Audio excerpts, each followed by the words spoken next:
RMC, #Radio Brunet, suivez-nous aussi sur les réseaux sociaux. La Corée du Sud, à Séoul. Alexis, il est installé là-bas depuis 4 mois, il a à peine 20 ans. Donc on ira le voir tout à l'heure. Bon, dans un petit instant, Benji, on part très loin. On part à Séoul, en Corée du Sud, retrouver Alexis. Il a 20 ans et il est installé sur place depuis maintenant 4 mois. RMC. Douce France, je suis venu te dire que je m'en vais. Appelez plus jamais France. Radio Brunet, le français de l'étranger. Voilà, la France, elle m'a laissé tomber. Vous connaissez la suite des paroles de Michel Sardou. Il y en a un qui a laissé tomber la France. Pour le moment, en tout cas, c'est Alexis. Bonjour Alexis. Bonjour. Bon, il y a un petit décalage parce que on n'est pas à la Courneuve, c'est pas le 18 à la Courneuve, là c'est la Corée du Sud. Bon, est-ce que tu es prêt Alexis à éprouver le difficile questionnaire du français de l'étranger? Pas de souci, je suis prêt. Allez.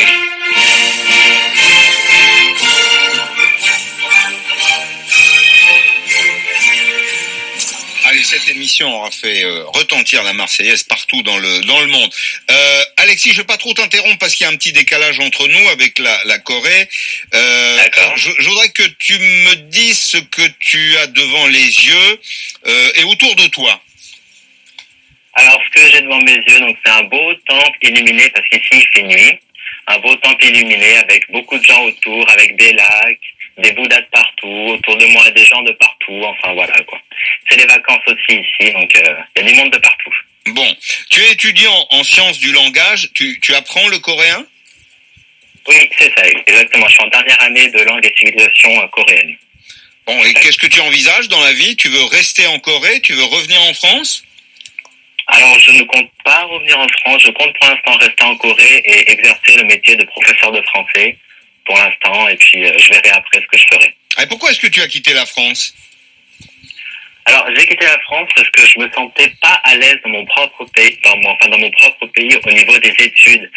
C'est-à-dire que j'ai eu mon bac, par exemple, en 2015, et j'ai beau essayer de demander n'importe où, on me prend même pas par rapport à mes compétences, mais par rapport au hasard. Et ça, c'était un truc que je cautionnais, pas trop. Donc, du coup, je suis parti voir ailleurs. J'aimais la Corée depuis tout petit, donc j'ai essayé, puis ça a fonctionné. Bon, tu as fait quelques études à l'INALCO, à l'Institut des langues et civilisations orientales, ou pas? J'aurais aimé. Tu aurais aimé. J'aurais aimé. Ouais.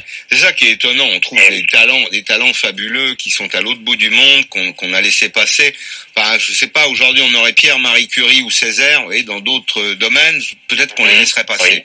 Peut-être qu'on passerait à travers. À quelles conditions tu serais prêt à revenir en France, Alexis?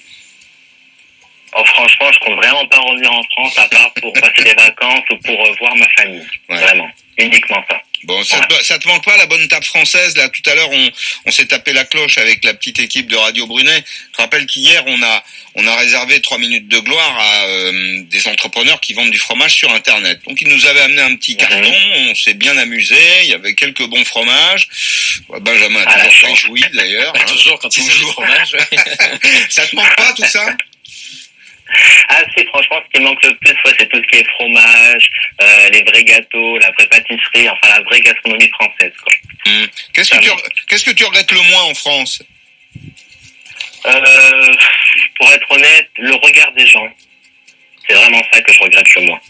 C'est-à-dire la considération que les autres peuvent avoir les uns pour les autres? Ouais, par rapport oui, et par rapport à moi surtout, parce qu'enfin je suis roux et je sais que depuis tout petit, même encore maintenant, dès que je retourne en France, c'est quand même pas un handicap, c'est pas une tare non plus, non? Ah non, pas du tout. Oh, moi je suis fier d'être roux, là, je suis fier, mais c'est juste qu'il y a des gens, voilà, ils sont moins sympas, puis ils t'insultent comme ça dans la rue. Voilà, c'est ça qui me dérange. Longue vie aux roux. Voilà, qu'est-ce qui te manquerait le plus si tu devais rentrer? Qu'est-ce qui te manquerait le plus en Corée du Sud? L'atmosphère, la gentillesse des gens ici, on t'aide n'importe quand, ils peuvent prendre 1 heure pour t'aider, enfin je veux dire, c'est incroyable comment les gens sont gentils. Bon. C'est incroyable. Les plus beaux hommes, les plus belles femmes du monde, où est-ce que tu les as vus? Ah ouais, mais... Voilà, alors ça c'est assez utopique comme question. Je dirais il y a des moches et il y a des beaux partout dans le monde. Donc franchement, je sais pas. Il y a des beaux en Corée, comme en France, comme de partout. Donc je sais pas. Bon, merci Alexis. Bonne nuit maintenant à Séoul. Bonne nuit. Merci beaucoup. Tu sais où est le plus beau garçon du studio, toi, Benjamin? Je sais pas, parce qu'il y en a beaucoup, là. C'est moi, j'hésite. Thomas Choupin. Vous avez une belle brochette, là, c'est sûr. C'est vrai. C'est vraiment The most beautiful man in the world. Yes. Comme Disait sur Prince. RMC. Hein? Enfin, non, c'était Bon, Girl. voilà. Le grand...